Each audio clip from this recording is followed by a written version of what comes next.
Your Honor, opposing counsel, members of the jury, may it please report. The state just got up here and told you a story. But to understand the full picture, I need to take you back to 1 month prior. It's October 3rd. Poe Cameron walks into a diner for a work meeting at her new job.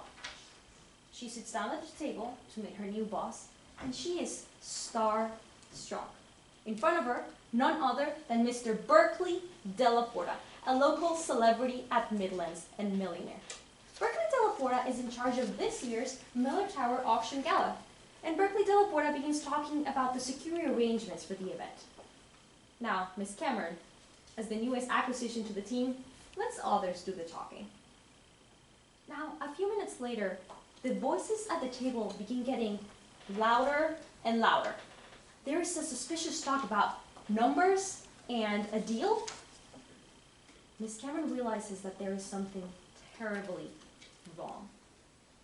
She feels panic, denial, shock. This is not a conversation about security. Mr. Della Porta does not plan to keep the auction items safe. Mr. Della Porta plans to steal them. Miss Cameron does not want to be part of this plan, and she tries to muster all of her courage to leave. And as she tries to get up from that table, she is immediately yanked back down into her seat, and she is threatened.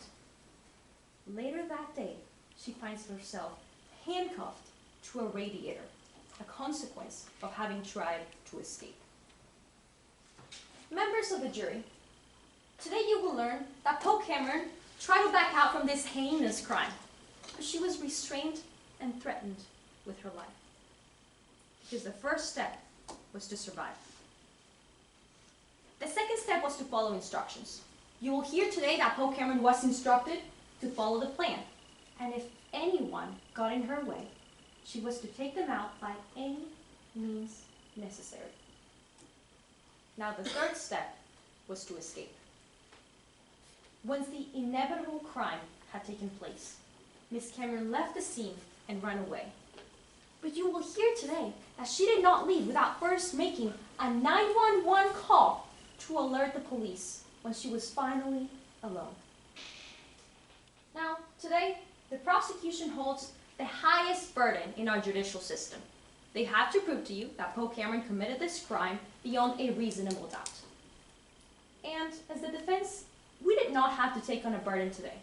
But we are choosing to take on the burden of proving that Poe Cameron committed this crime while under the threat of duress. And we have to prove this to you by clear and convincing evidence. What this means is that we have to prove to you that it is highly and substantially more likely that Poe Cameron was forced into committing this crime. Now, the state will try to tell you that Poe Cameron committed this crime out of her own accord, that she wanted to be in on this crime. But you will see that we will be able to fulfill the 3 elements of duress. Let's go by them. First of all, we will prove to you that Poe Cameron had an actual fear for her life. Number 2, that she had no reasonable means of escape. And number 3, that she was forced to participate in criminal activity as a result. In order to prove those 3 prongs, we will bring forward 3 witnesses. First, you will hear from Poe Cameron, the defendant herself, and she will tell you how she was restrained and threatened with her life. Next, you will hear from Parker Orloff, a witness who personally knew the defendant, who will testify that she had a kind and good heart. He will also talk about a threat that he personally witnessed directed towards the defendant. And last, you will hear from Dr. Amari Ebi, an expert on investigation procedures and clinical psychology, who will testify that the police investigators in this case failed to look into the possibility that Poe Cameron was threatened. Members of the jury, remember, you are the last line of defense in our justice system. You are the last resort for Miss Cameron to be treated with justice against wrongful claims. At the end of today's trial, my co-counsel, Ms. Jackson, will ask you to listen closely to the evidence, question the motives, and find Poe Cameron not guilty. Thank you.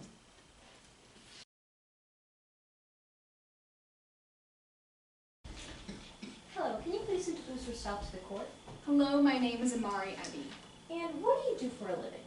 I'm a forensic scientist at my own company, Con Air Forensic Services. Tell us about your educational background.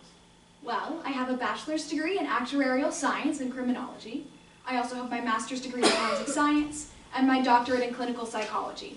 All of those are from Midland State University. Go Rams. Now, tell us about your work experience. While I was getting my master's and my doctorate, I worked for the Santa Ivo Forensic Science Unit as a lab technician. And what did you do after you got your doctorate? Once I graduated, I left the lab and began working for the state in a dual role. I was primarily employed as a clinician for the State Forensic Hospital and also served as an advisor for the Internal Affairs Committee. And what were your responsibilities working for the state? Working for the state, I oversaw cases of patients who suffered from extreme mental health crises. Working for the Internal Affairs Committee, I oversaw cases of police officer misconduct during interrogations and investigations. Dr. Eby, are you still working on that role? No, I'm not. After 12 years, I decided to open up my own consulting firm. Tell the court about your consulting firm. Of course. My consulting firm, Con Air Forensic Services, provides aid to litigants who require our expertise in the areas of confirmation bias, confession validity, psychological opinions, forensic science, really anything of that sort. Now, Dr. Eby, why are you here today? I was hired by the defense to examine the reliability of the forensic evidence and investigation conducted in this case. What evidence did you look at regarding today's case? I reviewed the DNA and fingerprint test results, the mass spectrometry report, FBI Agent Burke's report, and Detective Imani's report, along with all of the evidence collected by both investigators. And what method did you use to analyze all this evidence? I used comparative analysis, where I list the investigatory practices and techniques used in this case, along with best practices in the field. I then analyzed what could have been done and what was actually done, which is what gives me my conclusions. And did you reliably apply this method to the facts of today's case? Yes, I did. Did you form any conclusions in today's case? Yes, I did. What were your conclusions? I believe that more investigation should have been conducted to determine if Poe Cameron was threatened into participating in this heist. What evidence did you find of this? I found a few things suggesting the possibility that Poe Cameron was threatened by Memphis Reigns or others. Did you find anything else? Yes. I also found that there's at least one eyewitness who reports being threatened, or seeing Poe Cameron be threatened during a meeting. Dr. Eby, does Poe Cameron have any history of violence? I found that Poe Cameron lacks a history of violence to commit this crime. It's typical in cases such as these for an offender to have smaller cases of violence that gradually build up to something more severe, yet Poe Cameron does not reflect this. So Miss Cameron has no history of violence, but does she have a history of crime? It appears that she has an instance of shoplifting from a museum gift shop when she was a teenager, but certainly no instance of high-stakes crime. It's unusual for a complicated heist such as this one to involve a relative amateur to high-stakes crime. I mean, you can even take one look at her. Even as a hired muscle, she doesn't seem like a right choice. Dr. Eby, was the possibility of coercion taken into account by law enforcement? The possibility that Poe Cameron was threatened was not taken into account after the interrogation of Poe Cameron. This interrogation is a prime example of this lack of follow-through in Detective Imani. What happened during this interrogation? In this interrogation, Detective Imani reports that Poe Cameron said she was threatened by Memphis Reigns. It appears that Detective Imani was being aggressive, which caused Poe Cameron to invoke her right to remain silent. So after Detective Imani heard Poe Cameron say that she had been threatened, did he conduct any further investigation? It does not appear that Detective Imani conducted any further investigation. He eliminated the possibility that Poe Cameron was coerced based on a text message chain between Poe Cameron and Memphis Reigns. Would you recognize a copy of these texts if I were to show them to you in court today? Yes, I would. Your Honor, permission to approach the witness with Exhibit 30, which has already been pre-admitted. Yes, I believe there's actually a copy of Exhibit 30 on the witness stand. So. Perfect. So, Dr. Eby, can you read the first text where Poe Cameron first reaches out to Memphis Reigns? Hey, that big job you mentioned. Any way I can still get in on that, I could use the money. But throughout this entire exchange, is there any mention of a robbery? It doesn't appear so. Is there any mention of a murder? Certainly no mention of murder that would be expected in this job. Dr. Ravi, how did Detective Bamani interpret these exact same text messages? Detective Amani's report indicated that these text messages posed a contradiction to the idea that Poe Cameron was threatened into participating in this heist. Yet there's no explicit mention of a heist, murder, or really anything of the sort. Were there any other suspects investigated in relation to this crime? Yes, there was another suspect, Berkeley de la Porta, who was arrested for this crime. Was there any evidence found on Mr. de la Porta? Yes, 3 of these stolen Morisot paintings were found in Mr. de la Porta's home, along with DNA evidence and a financial investigation that was conducted, which connected him to the heist. But were there any stolen artifacts found in Miss Cameron's home? No, there were no stolen artifacts found in Miss Cameron's home. Dr. Ravi, based on all of this, what is your ultimate conclusion? I believe that more investigation should have been conducted to determine if Poe Cameron was threatened into participating in this heist. In a large case such as this one, more investigation is never harmful and can tie up any loose ends. Thank you, Your Honor. No further questions. Give me just a moment, please.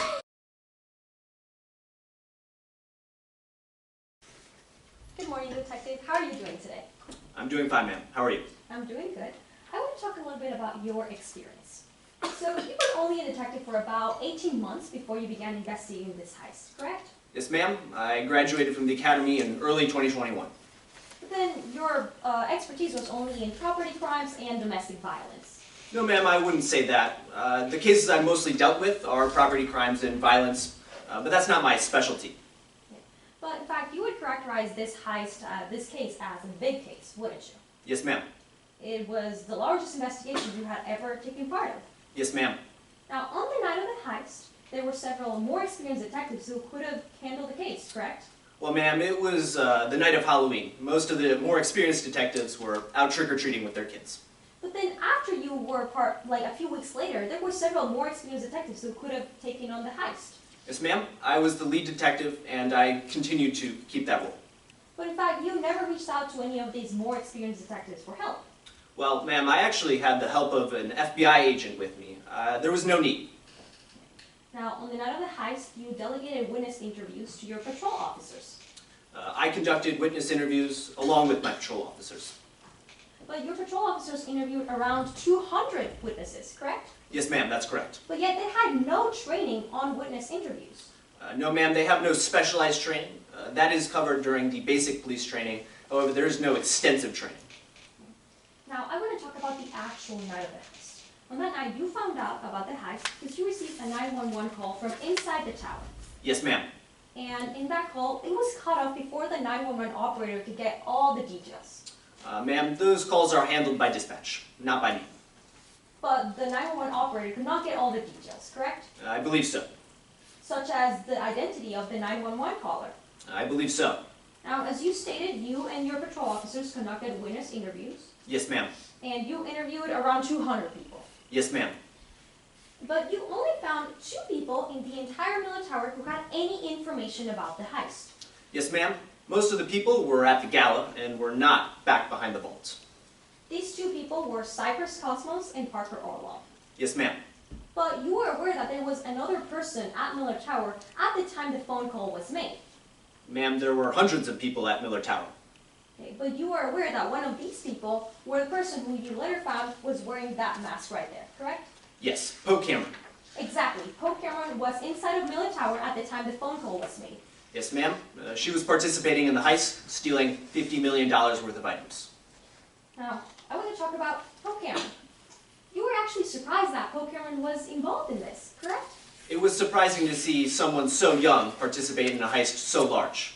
But you were surprised to see Poe Cameron specifically being part of this. Yes, ma'am. She was 19 at the time. She was 19 at the time, and you knew that she was practically a saint, correct? I wouldn't exactly characterize her as a saint, seeing as she brutally assaulted a guard. Is it your testimony today that you don't think Poe Cameron is a saint? Before the heist, maybe, but not right now. So before the heist, you thought that Poe Cameron was practically a saint. Prior to my learning about the heist, that's correct. Okay. Now, you thought about the idea that Poe Cameron may have been coerced into committing this crime. Yes, ma'am, and I investigated that specifically. When I asked Poe Cameron that specific question, whether or not she'd been forced into this crime, she refused to answer my questions and asked for an attorney. She asked for an attorney, but then after that, you also discarded that possibility, correct? No, ma'am, that's not correct. I investigated these text messages, which directly contradict any idea. Exactly. You discarded that possibility based on those text messages, correct? In addition to my interview with Poe Cameron, there were multiple pieces of evidence which I reviewed. Okay. But you reviewed those text messages, correct? Yes, ma'am. Okay. Can you take those text messages again, please? Your Honor, I believe you already have a copy of those text messages? I do. Okay. Yeah, and I think the jury's got that as well. Okay. This is Exhibit 3. Yes, Exhibit 30. So on that first text messages, on the very first one, Poe Cameron first reaches out to Memphis Reigns, correct? Yes, the first text on September 12th. Yes. But now, throughout that entire exchange, there is no mention of a robbery. No specific mention of a robbery, however, several allusions are made to the heist of Miller Tower. They talk about helicopters, they talk about Ivy Lane. They're obviously talking about planning the heist. Objection to speculation, Your Honor. May I be heard? Yes. The witness just testified that they were mentioning Ivy Lane, they were mentioning Miller Tower, and I believe that it's outside of their speculating about that this obviously was talking about the heist. Again, Your Honor, this is rationally based upon Detective Bomani's perceptions and observations as the lead investigator of today's case, pursuant to Rule 701. I'm going to overrule the objection, but he's clearly subject to further cross-examination. Why he reached these conclusions for me. Okay, Your Honor. So there is no specific mention of a robbery. No, the words robbery are not found in these text messages. Okay. Now, the words murder are not in those text messages, correct? No, ma'am, that's correct. The words Miller Tower are not in those text messages. No, ma'am, they're not. Okay. Now, I want to talk about the investigation you conducted with the FBI agent. So, you and the FBI agent were looking into the possibility that there was a mastermind behind all of this. Yes, ma'am, that's correct. And it was your professional opinion that this heist was conducted by a highly sophisticated crew.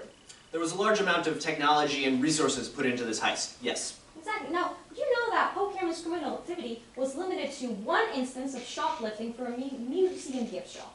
Yes, that's correct. Okay. But you were aware that there was another sophisticated individual that you investigated regarding this case. Yes, ma'am. His name is Berkeley De La Porta. Exactly, Berkeley De La Porta. And Berkeley De La Porta was a millionaire at Midlands. Objection, Your Honor? Maybe a Basis.